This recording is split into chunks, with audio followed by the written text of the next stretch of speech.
Mardi, à l'Assemblée nationale, il y avait un débat à la demande du gouvernement engagé par le Premier ministre sur l'organisation des élections régionales et l'organisation des élections départementales. Vous savez que celle-ci avait déjà dû être décalée pour raison de crise sanitaire. Les Français, à l'heure actuelle, ils pensent à quoi? Et ils ont raison. Ils pensent à sortir de cette crise sanitaire qui a tué plus de 100 000 personnes.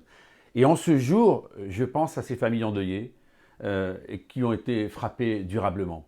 Et donc, il faut bien sûr qu'il y ait un débat démocratique et il est normal qu'il y ait des élections régionales et départementales le plus rapidement possible.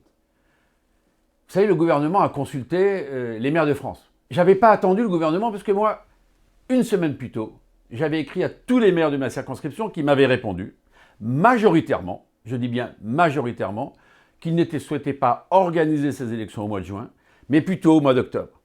Pourquoi? Parce que organiser des bureaux de vote avec les 12 élections, ce jour-là, exige naturellement des gestes sanitaires de protection, exige que les assesseurs soient protégés, qu'ils soient vaccinés, qu'on ne revive pas ce qu'on a vécu l'année dernière au mois de mars pour les municipales. Et à Cloix et Trois-Rivières, pardonnez-moi de parler de ma commune, le maire, le premier adjoint, la deuxième adjointe, tous ont été frappés du Covid.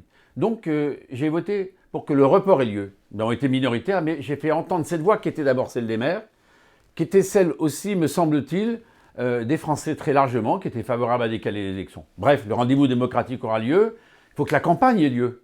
Parce qu'une élection, c'est projet contre projet.